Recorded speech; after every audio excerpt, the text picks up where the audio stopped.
Bismillahirrahmanirrahim. Assalamualaikum warahmatullahi wabarakatuh.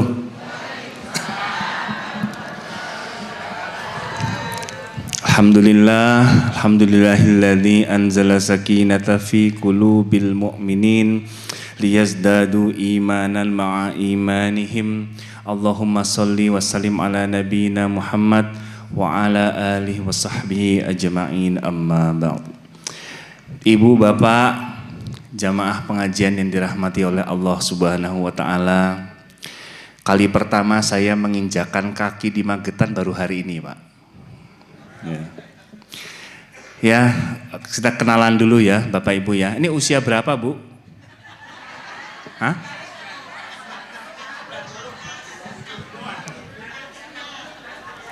Di atas 40 atau di bawah 40? Hah? Ada yang di bawah 40? Ibu, wis kempot kok ngomong ada-ada aja. Ya Ibu, Bapak, saya harus klarifikasi dulu bahwa saya bukan ustadz. Jadi kalau yang biasa yang ngisi di sini ustadz, saya bukan ustadz ya.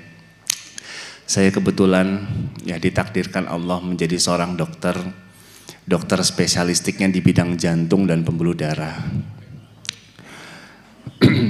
Saya jauh datang dari Jakarta, Bu. Ya, tinggal sekarang di Ponorogo. Jadi saya nyun sewu, nggak bisa bahasa Jawa yang betul. Ya, cuma alhamdulillah istri itu dari Malang, Mbak, Bu. Jadi sedikit-sedikit saya tahu. Ya, saya tahu artinya bentar, gitu. Jadi anak-anak saya dua ini anak blasteran, Jakarta dan Malang. Ya, alhamdulillah anak saya udah pindah sekolah di Ponorogo, sudah belajar bahasa Jawa sedikit-sedikit. Itu katanya ya, udah bisa ngomong. Ya, baik Bapak Ibu, nanti kita ada, sampai jam berapa ini? Saya nggak tahu, sampai jam berapa? Sampai buka. Oh ya, sampai bukber. Ya. Oh 15. Nanti ada sesi tanya jawab ya, Bapak ya, boleh ya? Boleh ya? Ya mungkin Bapak Ibu. Ini alhamdulillah banyak sekali jamaahnya ya. Meskipun kelihatannya sudah tidak muda lagi, ya. Tapi saya yakin nanti kita ini akan kembali ke usia muda. Karena katanya penghuni surga itu akan dikembalikan ke usia-usia muda, betul lah? Dan semoga kita salah satu di antaranya. Ya. Baik Bapak Ibu, saya ini seorang dokter jantung.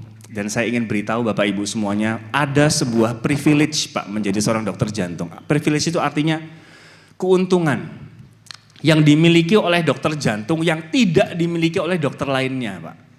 Nah, apa itu? Seorang dokter jantung itu saya ya sudah sangat sering lihat orang mati, Pak. Nah, itu keuntungan, Bu. Jadi pasien datang mati, gitu. Kan jantungan toh? Datang rawat 1 hari 2 hari mati. Sehingga saking seringnya Bapak Ibu, kita ini jadi punya insting, Pak. Insting. Jadi kalau lihat orang itu 2 hari ini. Datang lagi pasien, ada ginjal, jantung, diabetes, 3-4 hari lah. Dan rata-rata tepat, Pak. Ya. Tapi kami tidak berani ngomong di awal ya. Bapak, Pak Agus, 4 hari Pak ya. Ya, tidak berani. Jadi kita bisa tahu ya. Sebentar, saya lihat ya. Sebut 1, 2. Ya. Jadi kita udah sering lihat orang mati dan Bapak harus tahu, ini sebelum kita masuk ke materi ya. Ternyata semakin saya dalam belajar tentang jantung, semakin tahu dan yakin bahwa betapa dekatnya kita dengan mati itu, Pak. Kenapa? Bapak Ibu tahu, jantung itu besarnya yang sekepal tangan kita. Betul ya? Pas, jadi Bapak Ibu kalau genggam tangan segini, masing-masing ukuran tangan kita, segitulah jantung kita. Ya, kurang lebih segenggam tangan kita ya. Jantung itu bisa berdetak karena ada listrik jantungnya. Jantung kita ada listriknya. Dan generator listrik jantung kita namanya SA node, nodus SA, sinoatrial. Generator atau jet setnya, penghidup listrik jantung lokasinya ada di kanan atas jantung ya. Dan besarnya itu lebih kecil dari biji lada, tahu Ibu? Biji lada tahu kan masak ya, ambil lada satu kecil gitu, dan saat itu generator kita lebih kecil daripada itu. Bahkan hampir tidak terlihat, tapi fungsinya luar biasa. Andai saja itu kesenggol Pak, mandek Pak.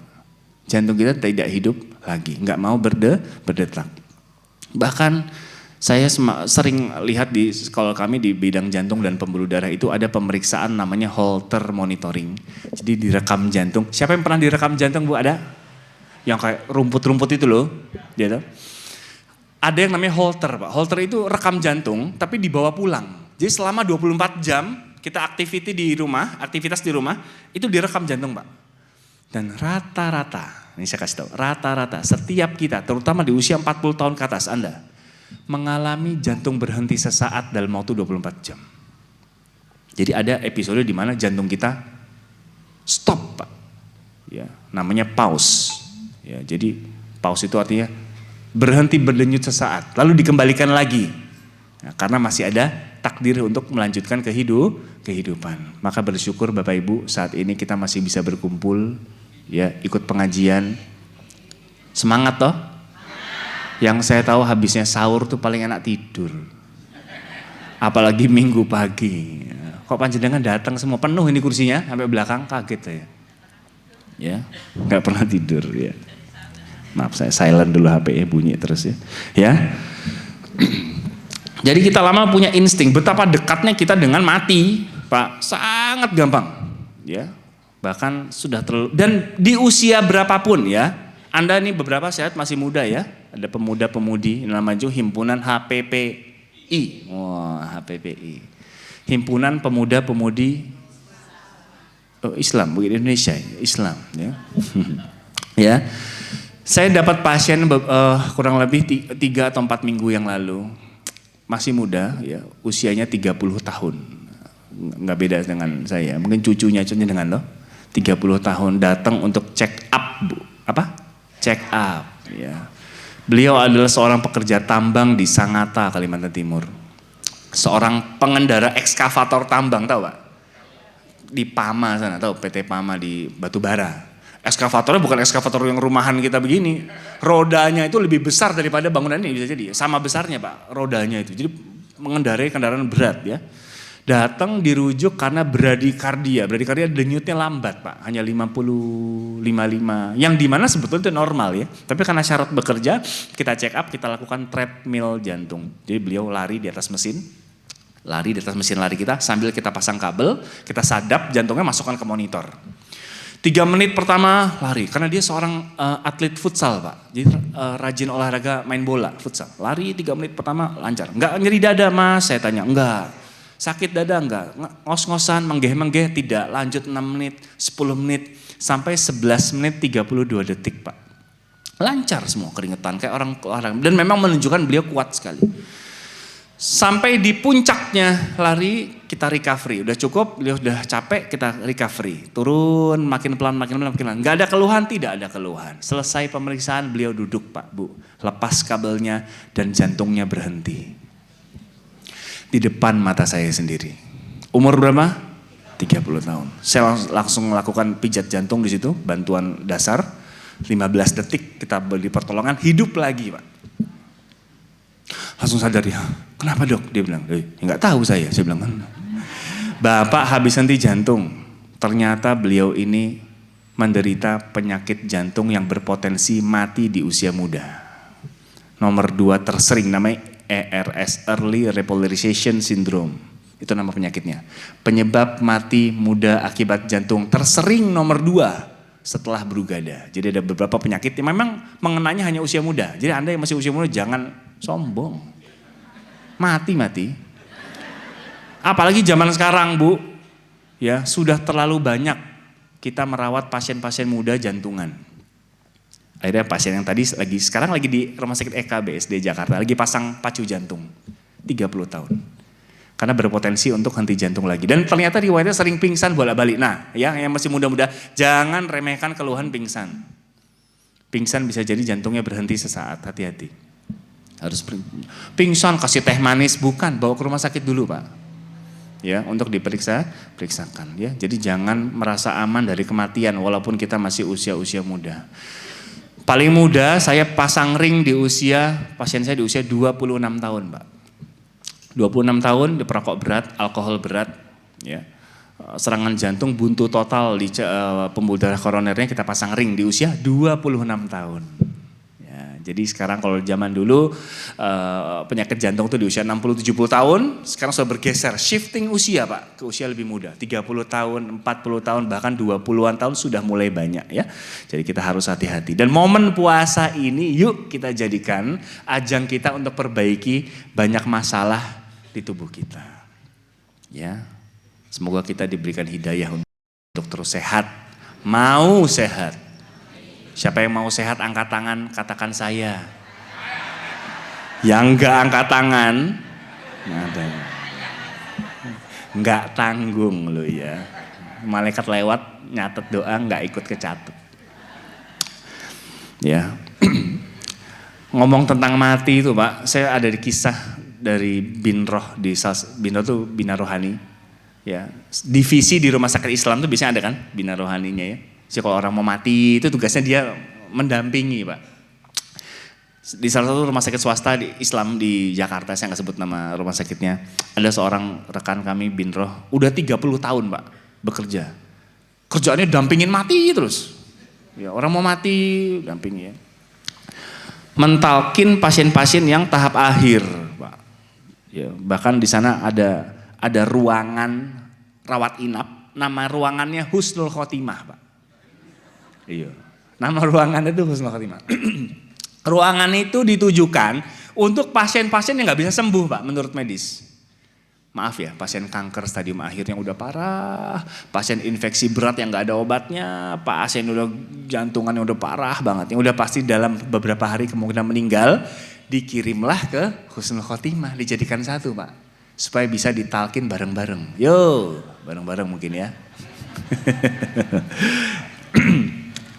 Karena sudah 30 tahun bertugas, rekan kami itu mengadakan penelitian Pak, yang hasilnya ternyata tidak lebih dari 15% yang mampu mengucapkan la ilaha illallah di akhir hidupnya Pak. Nggak nyampe dari 15%. Lalu yang nggak bisa itu diteliti lagi, ternyata tidak bisa dengan beberapa variasi Pak. Nomor satu yang paling sering adalah calon-calon mayit itu menyumbat telinga ketika ditalkin. Ini true story Pak. Jadi Bapak kan nggak pernah kerja di Husnul Khotimah toh? Nah ini kita dengar dari orang yang tugasnya di situ, menyumbat telinga. Ya, jadi ditalkin tutup telinga. Atau pokoknya tidak mau dengar. Dengan berbagai gaya. Nomor dua ada yang menghalau dengan tangan. Ini khusus yang sering melestarikan kemusyrikan. Hati-hati Pak. Ya, yang masih percaya ini itu ya. Anda lebih tahu. Ya. Menghalau dengan tangan. Yang nomor tiga yang tersering. Saya bahas yang sering. Berkata kasar atau jorok. Ya, karena saya sudah pernah saya lihat sendiri ketika pasien di ICU itu ngomong binatang. Teriak-teriak Pak, enggak sadar itu. Ngomong binatang. Kupu-kupu, cicak, misalnya gitu ya. Contoh. Masa saya, babi, nggak boleh dong. Ya, belalang, misalkan. Ya, kenapa? Karena setelah diteliti ternyata suka menggandakan uang, Pak. Riba, ya. Terus story ya. Jadi hati-hati ya. Jangan merasa aman dengan apa yang kita kerjakan sekarang, ya. Karena beresiko ternyata terhadap proses mati kita ya. Semoga kita nanti diberikan hidayah dan rezeki untuk Husnul Khotimah. Siapa yang mau Husnul Khotimah angkat tangan, katakan saya. Yang enggak angkat tangan ya. Bapak Ibu ini udah 6.33 ya. Mudah-mudahan cukup waktunya. Saya ingin membahas banyak tentang kesehatan, ya, terutama di bidang jantung dan pembuluh darah, ya, karena ini adalah salah penyakit tersering menyebabkan mati, Pak. Ya, penyebab kematian tersering nomor 1 di dunia adalah sakit jantung. Ada yang punya sakit jantung, Bu? Hah? Saya ingin ajak Bapak Ibu untuk periksa, mau? Sekarang, mau saya periksa? Oke, tapi kalau nggak mungkin satu persatu saya periksa secara massal, Pak. Oke, gimana caranya? Saya ingin Ibu tangan kanannya diangkat seperti ini, Bu. Semua Bapak ya. Kita meraba nadi, Pak. Ya, ada sisi jempol ini, maaf ya, sisi jempol. Ah, tepatnya di sini. Kita dengan 2 jari, ya, atau 3 jari boleh. Letakkan di sini. Rasakan denyut nadinya. Ya. Teraba? Ada yang nggak teraba? Angkat tangan. Mungkin ambulan, Pak. Ada di belakang ambulan. Teraba ya? Oke. Kalau tidak teraba, coba di leher. Kanan ataupun kiri. Kalau nggak teraba juga ya sudah, Bu. Berarti nggak ono. Ya, ada? Oke. Coba kita menghitung jumlahnya. Ya, bisa ya? Saya menggunakan stopwatch. Saya akan hitung selama 6 detik. Tugas Bapak hanya selama ketika saya bilang mulai, Bapak menghitung berapa jumlahnya. Sampai saya bilang selesai, maka berhenti menghitung. Bisa Bapak Ibu? Sudah siap? Sudah teraba semua? Oke, persiapan. Mulai.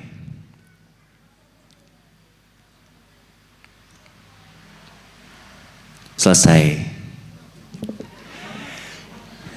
Jumlahnya, kan ada jumlah tuh. Ada yang 10, ada yang berapa? Jumlahnya dikalikan 10, Pak. Sudah? Oke. Sudah ya, gampang kan? Gak usah kalkulator lah, bisa kan? Oke. Siapa yang nilainya 100, Pak, angkat tangan. Oh, banyak nih. Ya, 100. 100, bangga. Siapa yang 90? Siapa yang 80? 70? Oke. 60? Oke. 50? Oke. 40? 40? Ambulan? Ada? 30? Nggak ada ya. Di atas 100, Pak. Oh banyak, di atas 100 banyak. Oke, saya sampaikan studinya dulu, Bu, penelitiannya. Ini adalah resep panjang umur. Siapa yang mau panjang umur, angkat tangan, katakan saya. Pintar, ya. Resepnya panjang umur, catat. Ya, mau di HP ditulis ya. Enggak, maksud diingat-ingat aja, enggak usah deh. Ya. Jadi penelitiannya mengatakan bahwa ada sebuah penelitian membandingkan denyut jantung pada hewan mamalia. Karena mamalia itu katanya paling dekat dengan manusia secara struktural, secara fisiologi kita paling dekat, mirip dengan babi, dengan kelinci ya. Nah, dikatakan bahwa dia membandingkan seluruh mamalia, Bu. Hewan mamalia itu kucing segala macam. Hewan yang paling cepat mati itu adalah tikus, Pak. 2 tahun mati. Dengan denyutnya 500 kali dalam 1 menit. Tikus. Mati 2 tahun. Hewan yang paling panjang umur, paling awet. Dikatakan di penelitian itu, ini penelitian sudah lama penelitiannya. Dikatakan adalah hewannya adalah ikan paus. Bisa hidup sampai 70 tahun. Dengan denyut hanya 20 kali per menit, Pak. Denyutnya ikan paus itu 20 kali semenit. Maka disimpulkan secara linear, garisnya tuh lurus, Pak. Semakin banyak denyut jantung dalam 1 menit, maka semakin pendek umurnya. Ya, semakin sedikit denyutnya dalam 1 menit, maka semakin panjang umurnya. Siapa tadi yang 100, Pak? Nah, jadi nggak angkat tangan. Yang di atas 100 juga banyak. Pertanyaan saya, lalu denyut berapa yang optimal untuk panjang umur? Kan begitu? Dikatakan bahwa denyut jantung istirahat seperti saat ini, namanya resting heart rate atau denyut jantung saat istirahat, seperti sekarang ini kita lagi nggak apa-ngapain, ya, adalah paling bagus untuk panjang umur ya, di bawah 70 kali semenit. Di bawah 70. Ada yang di bawah 70? Ada tadi, 60 ada, 50 ada, 40 jangan, geliyeng Pak, 40. Maka Anda yang tadi denyutnya 70 ke bawah, mudah-mudahan panjang umur. Dan Anda yang di atas 70 kali per menit, berarti, saya nggak ngomong loh ya, berarti harus berupaya supaya denyutnya di bawah 70. Sekarang kita bahas caranya Pak, betul nggak? Gimana cara? Karena betul Bu, kalau kami di bidang jantung dan pembuluh darah sangat sensitif masalah denyut jantung itu. Jumlah denyut sangat menentukan. Bahkan kami dari jumlah denyut bisa tahu pasien ini akan datang ke rumah sakit kembali itu kapan. Bisa kita prediksi. Kematiannya bisa kita prediksi. Bisa Pak, hanya dari jumlah denyutnya. Ya, cuma kalau saya prediksi kematian Anda kan enggak elok dong. Ya kan, masa Bapak 2 tahun, ini kan enggak bagus. Itu peramal namanya ya. Lalu bagaimana caranya? Nah, siapa yang mau tahu caranya? Ya, kalau tidak ada saya cukupkan sekian. Terima kasih. Caranya adalah Bapak Ibu ya, kita melakukan sunnah. Karena ternyata Nabi itu sudah mencontohkan Pak. Sebelum ditemukan rekam jantung, sebelum ditemukan alat treadmill, sebelum ditemukan dokter jantung, ternyata Nabi itu sudah mencontohkan gaya hidup sehat untuk jantung sehat.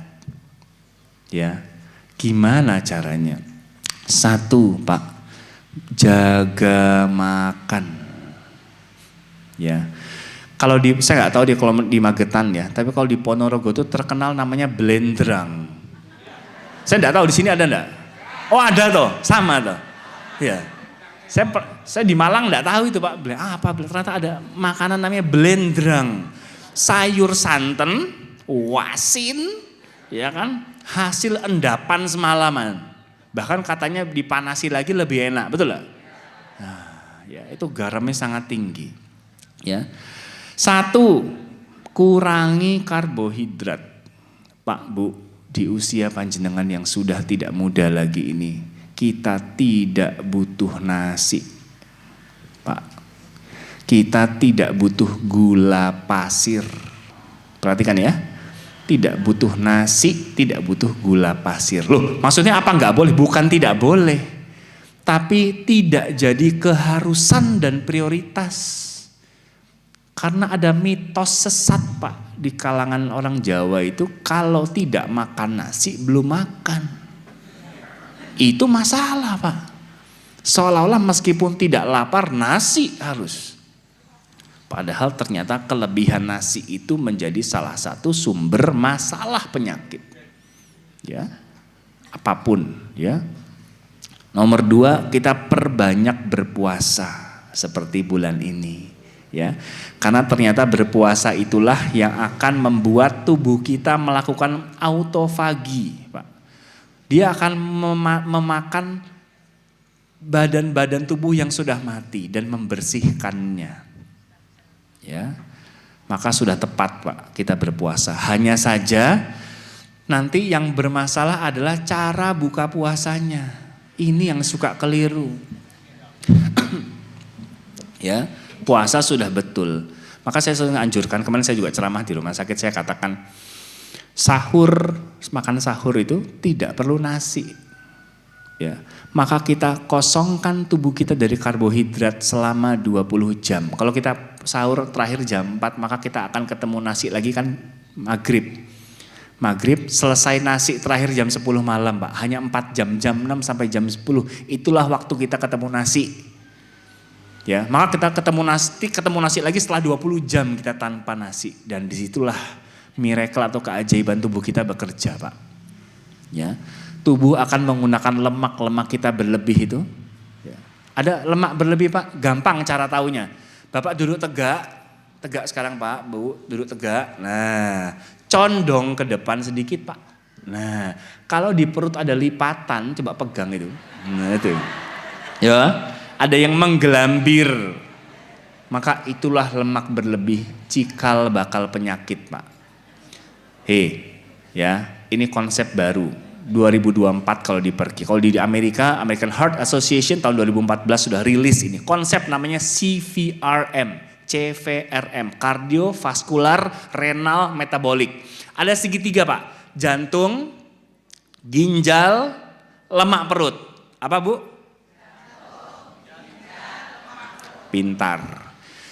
Kalau satu sakit akan bikin sakit duanya. Paham? Diteliti lagi, dari antara jantung, ginjal, dan lemak perut, mana yang ayam, mana yang telur Pak? Mana yang duluan? Ternyata ditemukan lemak perut itulah yang jadi cikal bakal masalah Pak. Maka betul Nabi itu mencontohkan perutnya seperti batu yang bersusun Pak. Apa maksudnya? Six pack Pak. Bukan seperti ombak di lautan, gelambir kanan, gelambir kiri ya toh. Six pack. Tahu ombak di lautan. Angin ke kanan, gelambir ke kanan. Miring ke kiri, gelambir ke kiri. Ya. Kalau Bapak berapa pack Pak? Ya. Seperti batu yang bersusun. Ya. Konsep sepertiga. Tuh. Sepertiga makanan. Sepertiga minum, cairan. Sepertiga udara. Kalau kita makanan, titik airnya, udaranya di tenggorokan tok nggak masuk, ya, maka nggak sehat, ya.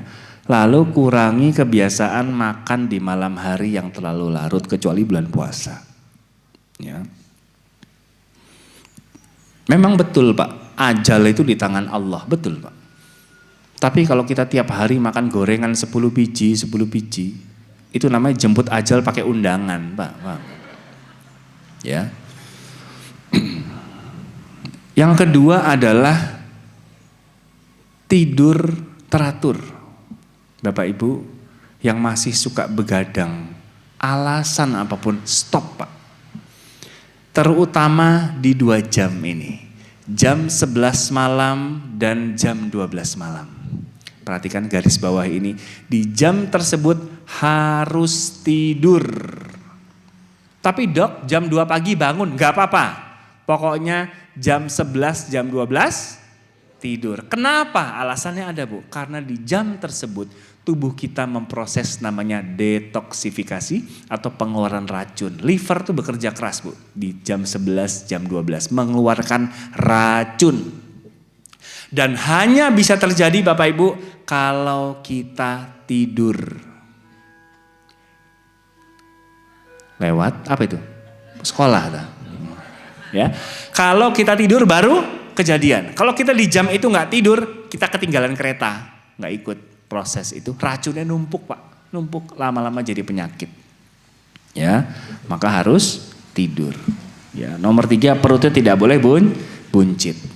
Ya, jadi sekarang tidak ada lagi, oh perut buncit tanda makmur, salah Pak. Ya, perut buncit bukan tanda makmur, anak gemuk bukan tanda kesuksesan orang tua, salah. Anak gemuk adalah cikal bakal penyakit di usia dewasa. Sekarang diabetes usia-usia muda Pak, 30 tahun, 40 tahun Pak. Hati-hati ya, puasa Ramadan, ya saya ngisi di PDA Aisyah itu, plenonya ibu-ibu PDA Aisyah itu ngisi kemarin tentang puasa. Bagaimana salah atau mitos dan fakta tentang puasa. Salah satunya yang bahas adalah teknik buka puasa itu bisa membuat kita diabetes saat kita lebaran nanti Pak.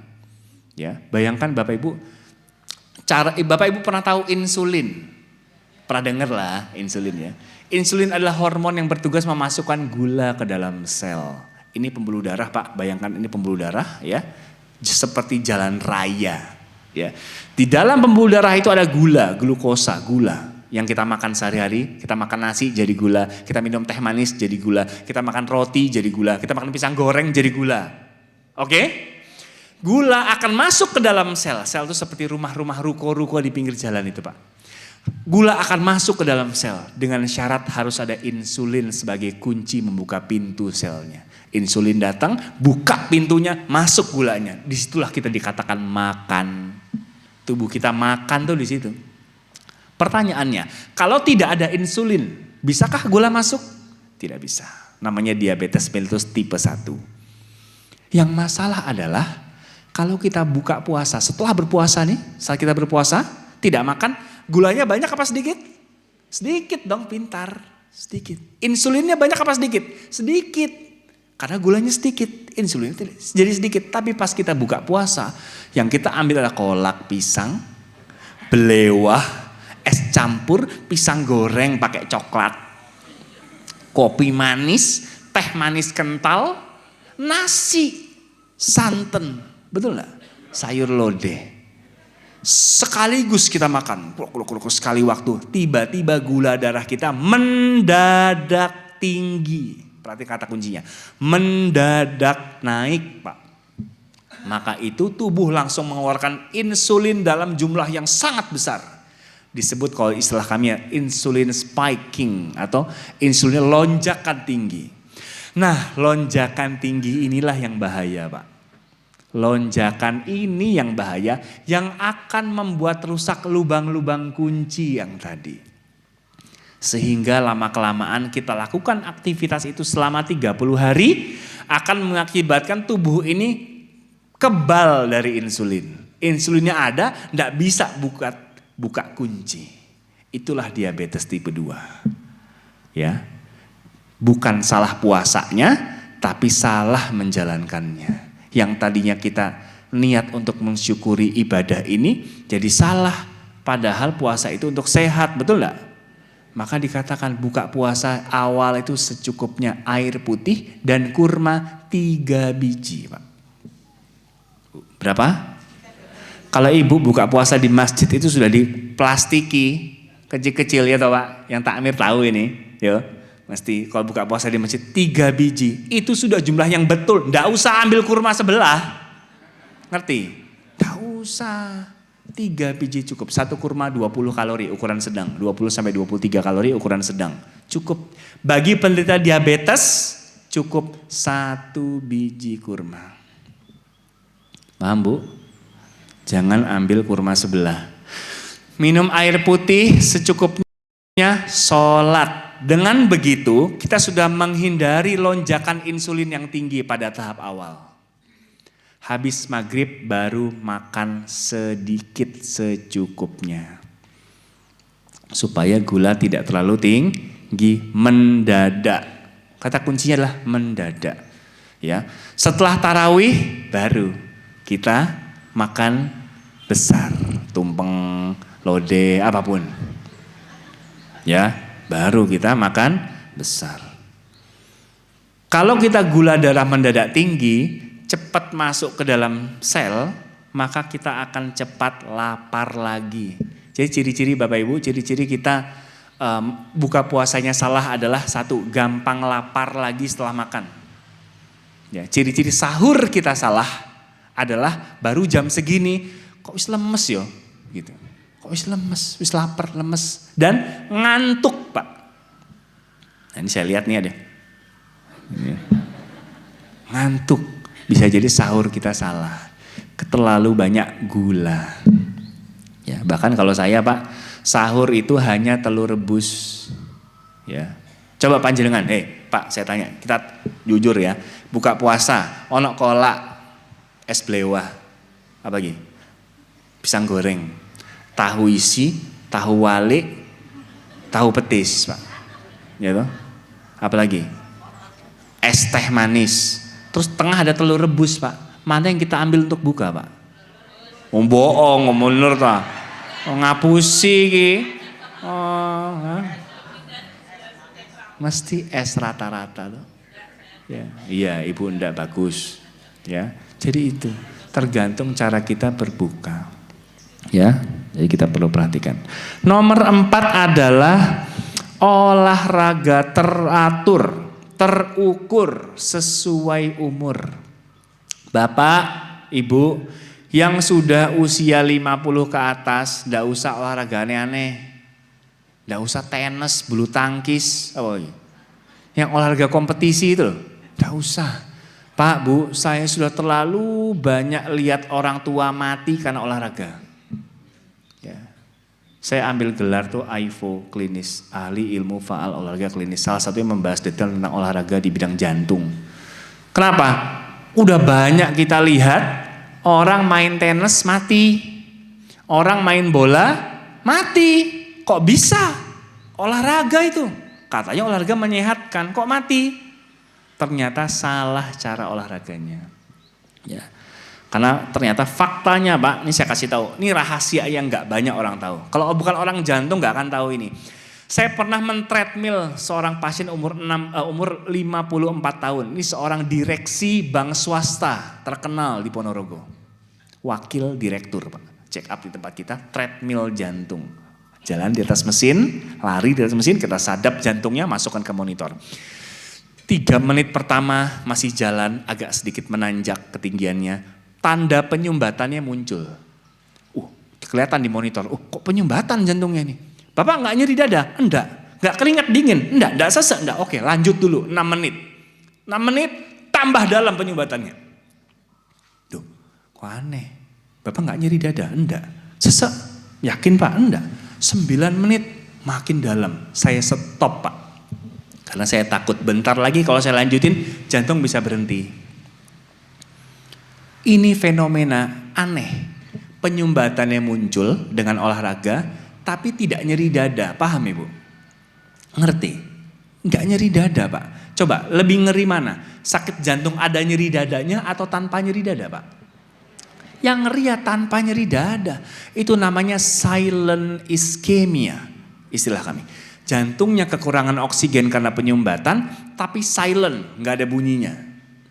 Nggak ada nyeri dada, nggak ada nyeri perut, nggak ada pusing, nggak ada keringat dingin. Tiba-tiba mati.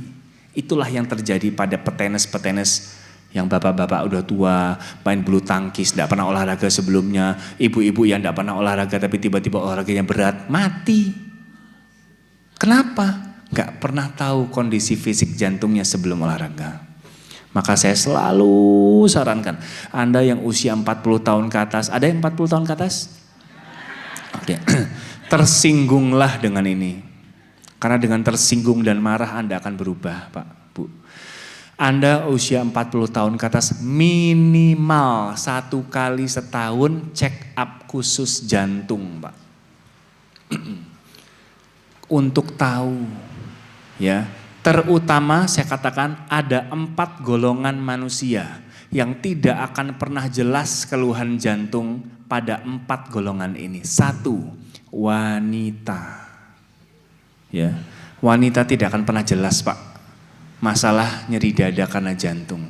Kadang datangnya nyeri ulu hati, datangnya dada tidak nyaman, datang hanya berdebar-debar padahal itu serangan jantung. Nomor 2, lansia. Lanjut usia lebih dari 50-60 tahun tidak jelas keluhan nyeri dadanya. Maka dari itu Bapak Ibu punya kakek, punya orang tua, punya saudara yang lansia. Ketika mengeluhkan dada tidak nyaman, ketika mengeluhkan masuk angin mendadak, kata kuncinya mendadak, bukan masuk angin ya, tapi mendadaknya. Tiba-tiba kok masuk angin ya, tiba-tiba kok badan tidak enak ya, jangan dikerokin. Jangan dikasih jahe, langsung kirim ke IGD Pak, ya, untuk diperiksa. Tapi alhamdulillah normal. Tapi kebanyakan tidak normal Pak. Maka bawalah segera ke rumah sakit, bukan dikerok, dipijet, salah. Itu semakin menunda pertolongan. Ya, semakin menunda, semakin jantungnya mati. Banyak bagian yang mati. Paham Bapak Ibu? Bisa? Ya. Seperti Nabi itu pada usia muda pun olahraga, memanah, berkuda, bergulat, usia muda. Usia tua sesuaikan dengan kapasitas. 4 olahraga terbaik buat Anda. 1, jalan kaki. 2, jogging, lari-lari kecil. 3, sepeda. 4, berenang bagi yang mampu. Enggak hanya haji yang mampu, berenang juga bagi yang mampu. Ya. Sepeda statis boleh. Ya. Siapa di sini yang rutin olahraga? Angkat tangan. Rutin, yang jarang nggak usah ngomong, rutin katanya. Jarang.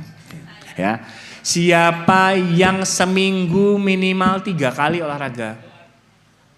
Nggak ada. Padahal Perhimpunan Jantung Indonesia mengeluarkan statement bahwa dikatakan gaya hidup kita beresiko jantungan kalau dalam seminggu, Senin sampai Minggu itu kita tidak berolahraga minimal 3 kali. Minimal 30 menit per olahraga. Kalau setiap hari boleh, minimal. 3 hari dalam seminggu, 30 menit sekali olahraga selama 3 bulan berturut-turut. Kalau kita melakukan itu, maka kita terhindar dari resiko jantung, Pak. Kalau kita tidak melakukan itu, maka kita termasuk salah seorang yang beresiko. Karena itu termasuk sedentary lifestyle, gaya hidup sedenter. Bahasa anak sekarang, mager, malas gerak. Ya, kita tuh sekarang apa-apa udah ada bantuannya. Mau pindahkan channel TV pakai remote, tidak perlu bergerak. Ya. Mau ngambil apapun, udah banyak alat bantu. Mau naik ke lantai 2 sudah ada lift dan eskalator, tidak perlu naik tangga. Mau jalan ke masjid pakai sepeda motor, ya toh? Mau jalan ke sekolah pakai mobil, mau keluar kota tidak perlu ribet-ribet. Ya, kalau zaman dulu orang susah, semua serba membutuhkan gerak, makanya sehat-sehat panjang umur. Ya, umur-umur dulu itu pasien saya masih ada yang umur 103 tahun kemarin di Poli itu. 103. Ada yang lebih senior, Bu? Paling tua berapa sih di sini umurnya? Paling tua berapa? Ada yang 100? Di atas 100? 90? Angka kepala 9 ya? 8? Oh ada, alhamdulillah. Ibu panjang umur insya Allah ya. Nomor 5 adalah menjaga emosi, Pak. Nggak usah berantem untuk hal-hal yang nggak perlu. Nggak usah merasa hilang atas apa yang diambil dari kanan kiri kita. Biasa saja ya. Karena sesungguhnya dunia ini akan kita tinggalkan, betul ya? 200 tahun lagi ini dunia ini akan dipenuhi manusia-manusia baru, Pak. Kita ini udah gak ada, betul? Gak ada. Bahkan rumah kita yang kita tempati saat ini, nanti 200 tahun lagi itu diisi orang lain yang mungkin gak tahu kita. Ya, maka tidak ada artinya kita untuk dikenang di dunia ini, betul nggak? Ya, maka tidak usah terlalu baper. Bahkan mungkin 200 tahun lagi pun mungkin tidak ada yang mengunjungi makam kita karena generasinya sudah banyak. Ya, kita hanya jadi sebagian kecil dari sejarah. Ya, jadi nggak usah terlalu dipikir. Ya, ini cuma dunia. Ya. Ada pertanyaan Bapak Ibu? Mungkin saya udah kebablasan ini ngomongnya. Masih ada 15 menit, barangkali Ibu ada pertanyaan apapun seputar kesehatan tentunya. Kalau seputar Quran dan hadis, tanyakan ke ahlinya saja ya.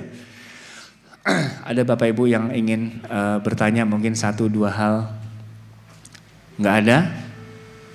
Kalau nggak ada baru kali ini nggak ada pertanyaannya.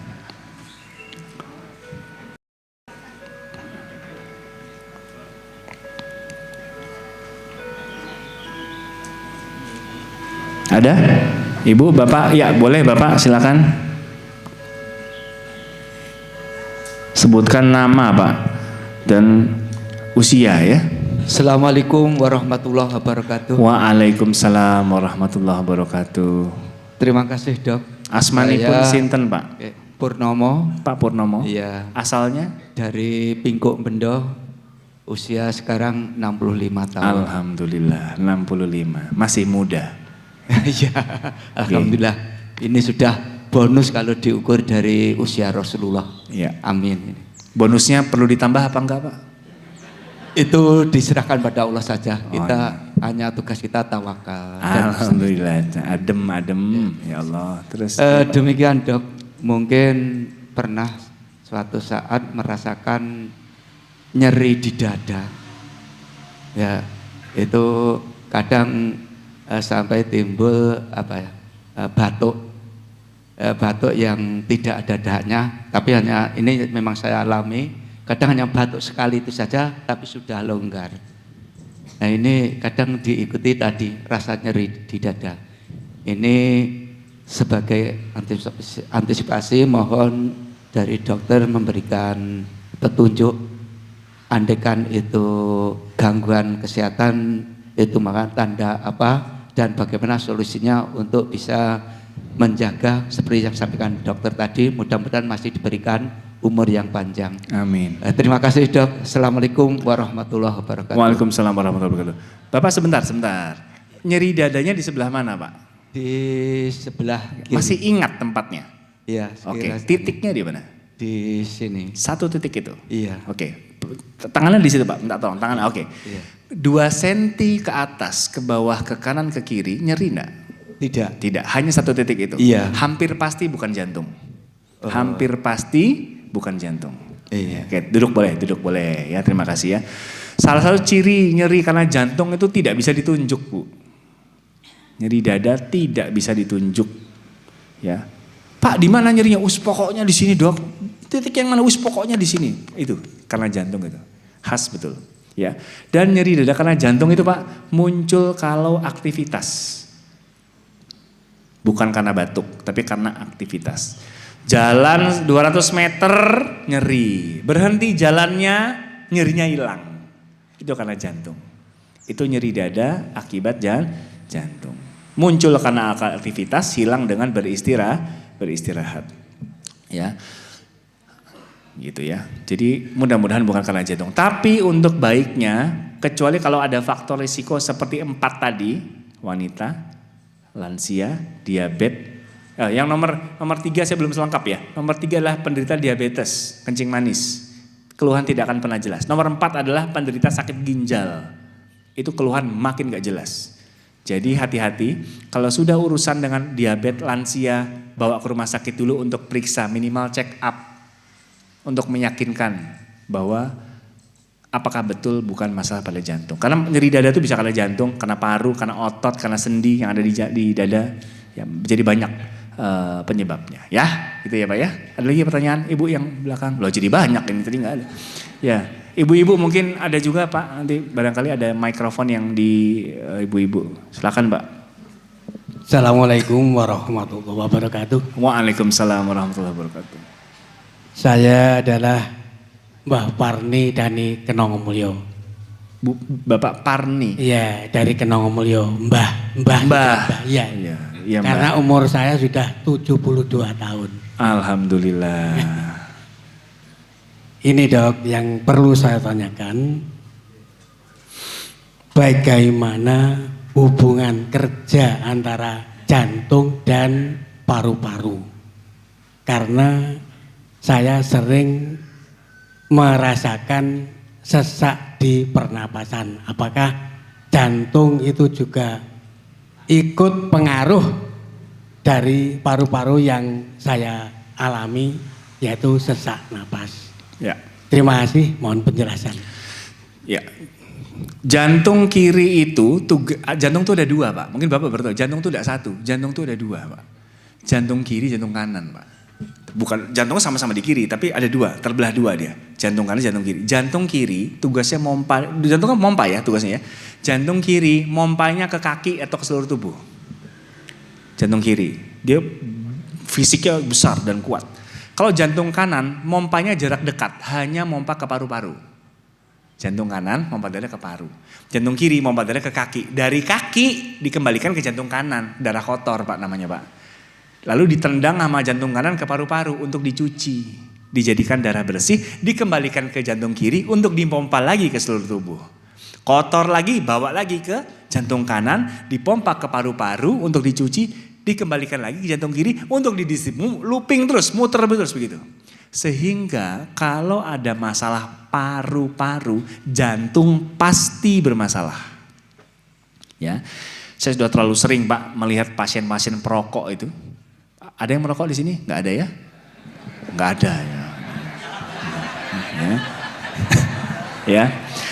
Banyak ya pasien-pasien perokok itu pasti jantungnya masalah. Kenapa? Paru-parunya jadi menyempit Pak, tekanannya tinggi, mengakibatkan si jantung kanan tadi yang harusnya mompa ke paru tidak kuat. Jadinya gagal jantung kanan Pak. Kakinya bengkak, sesak nafas, jalan tidak kuat, tangan bengkak, kaki bengkak, perutnya buncit, isinya air. Karena pada macet tidak bisa masuk ke jantung kanan, numpuk cairannya. Jantung kirinya sakit, lemah jantung, macet, tidak bisa keluar ke pompa, numpuk balik darah ke paru, parunya jadi sesek. Betul Pak. Penyakit jantung akan mempengaruhi paru dan juga sebaliknya. Ya. Tapi tidak mesti sesak nafas itu akibat jantung, tidak mesti. Juga tidak mesti akibat paru. Harus periksa ke dokter untuk dilihat. Ya. Ada yang merokok di sini? Berapa bungkus sehari? Hah? Berhenti Pak. Ya. Tahu nggak Pak, Bu? Ya. Cara paling efektif untuk berhenti rokok, angkat tangan yang mau tahu Pak. Mau tahu? Nggak, perokok ini angkat tangan ini. Siapa yang mau tahu? Cara paling efektif pasti berhenti. 99% pasti berhenti. Ada yang tahu? Angkat tangan coba. Yang mau tahu angkat tangan coba. Ya. Cara paling, catat baik-baik Bu. Ini tips ya. Cara paling efektif berhenti rokok 99% pasti berhasil. Apa itu? Serangan jantung Pak. Ya, 99% pasien saya usia berapapun, perokok berat, pasca serangan jantung dengan saya berhenti rokoknya inisiatif sendiri Pak. Ya, iya. Saya lihat-lihat ketika saya ceramahi di Poli enggak mau nurut, masih bandel. Ya, tapi ketika sudah serangan jantung, merasakan ICU itu, merasakan udah sesek nafas, merasakan tensinya 70, terus enggak naik-naik karena serangan jantung, karena lemah jantung, berdebar karena gangguan irama jantung, baru sadar. Oh iya, berhentilah rokok, saya tobat Dok. Apa yang bisa menyebabkan? Serangan jantungnya. Masalahnya Bu, enggak semua pasien serangan jantung bisa keluar rumah sakit dengan selamat. Itu masalahnya. Kadang ya berhenti mandek di rumah sakit, enggak keluar-keluar. Ya kan, bablas. Ya loh, gitu. Ada yang suka ngopi Pak? Yang suka kopi angkat tangan, pengen tahu saya. Kopi baik apa jelek? Pak, kalau di bidang jantung Pak, ya kopi itu sangat baik Pak. Kopi hitam yang Anda minum itu sangat baik. Apa? Sangat baik. Bahkan di Eropa sudah keluar penelitiannya tahun 2023. Studi di ESC, European Society of Cardiology, jantungnya Eropa. Mereka merekomendasikan bahwa minum kopi 3 cangkir sehari itu bisa menurunkan angka kematian, Pak. Wah, ngopi habis ini ya tak? Ya, kopi yang banyak. Berapa? 3 cangkir, ingat ya, 3 cangkirnya orang Eropa. Eropa tuh cangkirnya kecil Pak, bukan 3 gayung. 3 cangkir, mungkin kalau digabung ya 1 gelas kita lah kurang lebih 1 hari. Dan utamakan di pagi hari Pak. Ya kalau kita sahur lah kalau sekarang. Atau kalau bukan bulan puasa di pagi hari. Kenapa? Karena di pagi hari kita membutuhkan aktivitas, kita membutuhkan denyut jantung yang cepat dan kopi bisa membantu itu. Tapi jangan kopi di malam hari Pak, karena kopi di malam hari saatnya kita istirahat, saatnya denyut jantung kita harusnya turun, relax di 60-70 kali per menit, Bapak minum kopi dia malah lari Pak. Jantungnya malah lari, sulit tidur, nggak kacau, nggak karu-karuan. Ya, maka yang kopi boleh, kopi hitam tanpa gula, tanpa kental manis, tanpa gula aren, kopi hitam. Itu banyak sekali manfaatnya. Ya Pak ya, ngopi nggak usah takut, boleh. Tapi urusan rokok nggak bisa, rokok nggak bisa. Ya. Rokok dimanapun, dokter manapun tidak akan mengatakan rokok itu, meskipun dokternya merokok misal, tapi dia akan mengatakan tidak baik rokok itu. Ya, mungkin ibu-ibu satu ya, terakhirnya boleh? Ada ibu-ibu tadi? Ya satu, Mbah Uti. Kalau di Jawa kan Mbak Uti. Kalau saya Oma. Ya, pas 7.15 ya. Assalamualaikum warahmatullahi wabarakatuh. Waalaikumsalam warahmatullahi wabarakatuh. Mas dokter badhe nyuwun napa keterangan. Namanipun Mbah Bariem. Nggih, Mbah. Salempun kere RT 12 RW kalih. Nggih, Mbah. Mbah Bariem badhe tanglet Mas sepunten ing kathah nggih Mas. Kadang-kadang niku lho Mas, koke antot, koyo masuk angin, ngoten niku gedalan apa? Mantok unek-unek ngoten Mas.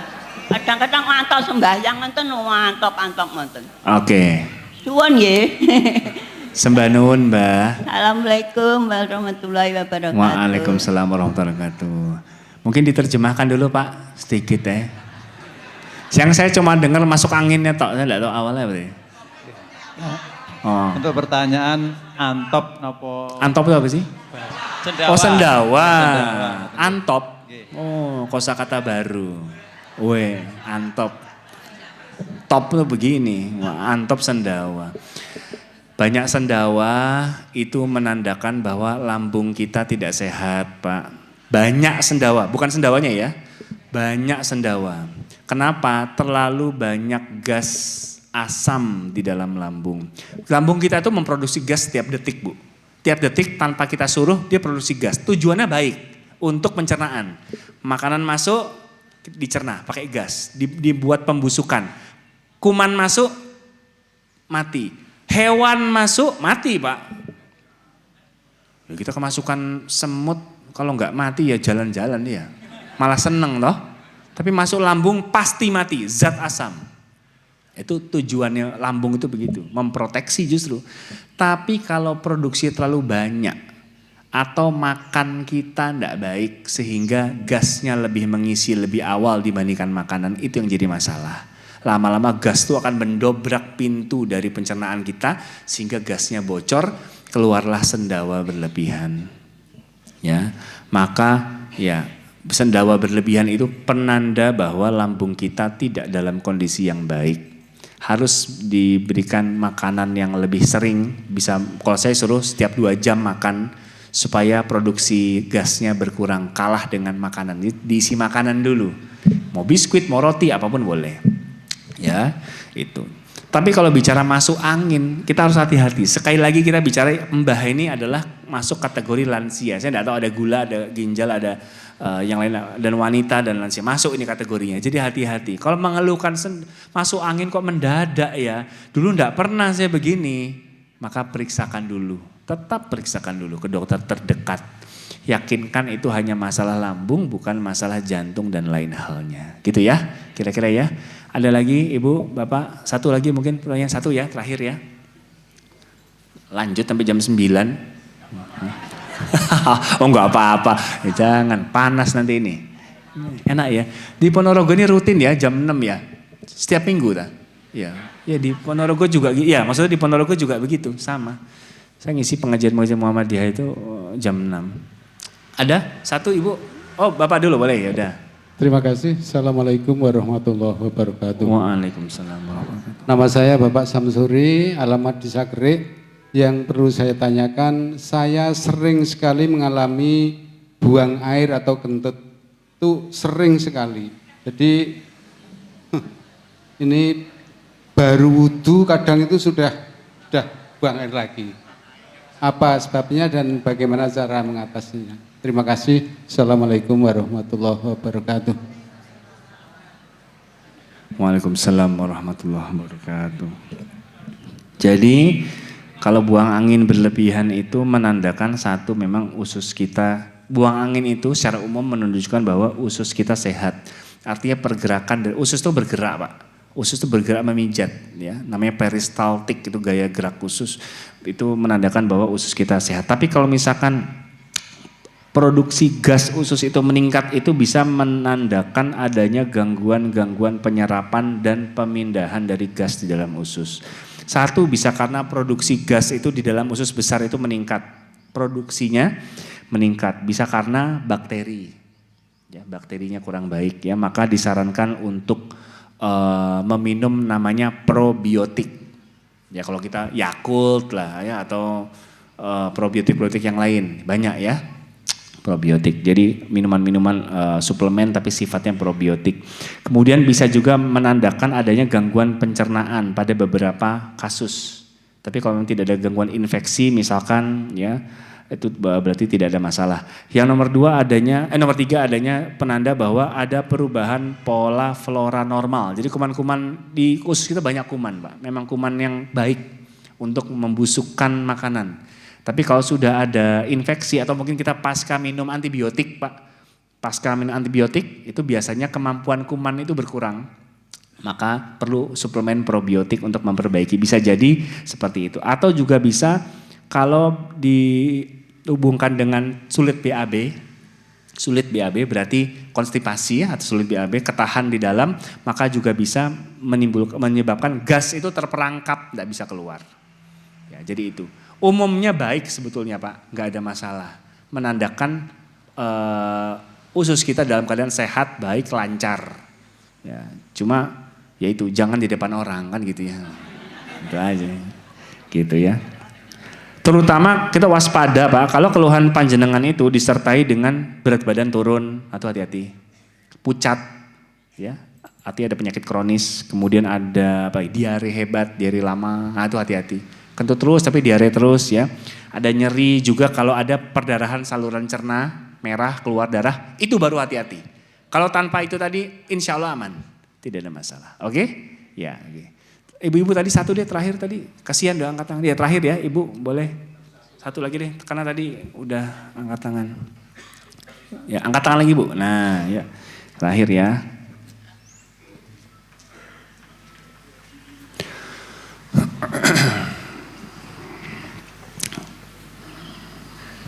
Assalamualaikum. Waalaikumsalam. Saya Siti Komaria. Nggih. Tanya. Niku kan Usianya pinten? 46. Nah ini mewakili yang muda. Nah, kalau yang tadi mewakili yang senior, enggak tua, senior. Ya. Ya Bu. Ya, katanya kan apa? Kalau sering pingsan, itu jantung. Saya itu sering pingsan. Hampir ya sering. Kalau apa? Dredeg, mantan niku nggih pingsan. Yes. Apa kalau Dapat pasien akhirnya saya di sini. Terus? Terus? kalau dingin. Dingin tuh juga pingsan, kadang sesek gitu. Apa termasuk jantung? Ya. Pingsan itu umum Bu, bisa karena jantung, bisa karena saraf. Tapi ada satu kunci yang Ibu bilang tadi, makanya saya katakan, oh Ibu pasien saya nih. Apa? Berdebar sebelum pingsan. Ya. Kita sebut kalau kami arrhythmic syncope. Jadi jantungnya berdebar dulu, jantung gini Bu, duk, duk, tapi pingsan. Itu yang masalah jantung. Namanya arrhythmic syncope, wajib periksa. Ya Pak, Bapak, ya Bu, gitu. Wajib periksa Bu, ya, karena pingsan itu sangat bahaya. Yang paling utama apa? Iya kalau pingsannya di kamar. Ya, kalau pingsannya di atas motor bi, ya kan? Kalau di nyebrang jalan gimana? Bahaya. Periksa. Kalau ke tempat saya akan saya USG jantungnya. Kita USG dulu, nanti akan kita lihat struktural jantungnya ada masalah apa, katupnya kita lihat, ketebalan ototnya, fungsi pompanya, semua kita nilai. Saya akan di spesialistik jantung, saya akan bedah jantungnya habis-habisan. Saya akan nilai semua jantungnya. Per item itu kita nilai, hanya jantung itu. Yang kedua nanti kita lakukan treadmill, Ibu lari di atas mesin kita pacu. Ya, munculnya sewaktu-waktu apa saat aktivitas? Kalau kadang dredeg enten iki Apa? Nggak dengar saya. debar-debar ini. Berdebarnya muncul saat apa? Ya sering, kadang habis jalan kan sholat, itu kan sholat itu deg. Habis jalan debar-debar. Iya. Artinya habis aktivitas debar-debar. Ibu lari di tempat saya, kita sadap jantungnya. Kalau pingsan pun nanti ada saya, nggak ada masalah. Ya, loh iya, mending pingsan di depan dokter toh Pak, di rumah sakit. Iya, ya kan. Saya tuh sering untung pingsannya di ruangannya ini, ada kita, ada alat, ada segala macam, ada ICU, ada macam. Coba pingsan di parkiran, siapa yang? Iya. Kadang sering lemes gitu juga termasuk ya. Periksa. Termasuk juga bisa masalah tiroid, hormon ya, tiroid. Kalau usia muda kita harus screen. Banyak Bu, PR-nya banyak itu. Jadi harus ada BPJS. Ya pakai gratis semua itu. Ya. Oh, saya di RSU Aisyah Ponorogo. Atuh yo. Oh masih deket toh. Saya RSU Aisyah, nomor 2 saya di Yasvin Gontor. Ya, kalau mau ketemu di sana, kalau di Aisyah saya pagi jam 8 Bu, Pak. Ya, Dokter Rizal Jantung, tahu semua orang ya. Terima kasih dok. Gitu. Assalamualaikum. Waalaikumsalam warahmatullahi wabarakatuh. Periksa Bu, jangan nanya tok, periksa. Ya, periksa, wajib. Periksa, apalagi umur masih muda. Anak-anaknya masih kecil-kecil kali ya, masih butuh ibunya. Ayo periksa, nanti kita selesaikan masalah. Kalau butuh obat akan kita obati. Ada, obatnya itu loh ada Pak.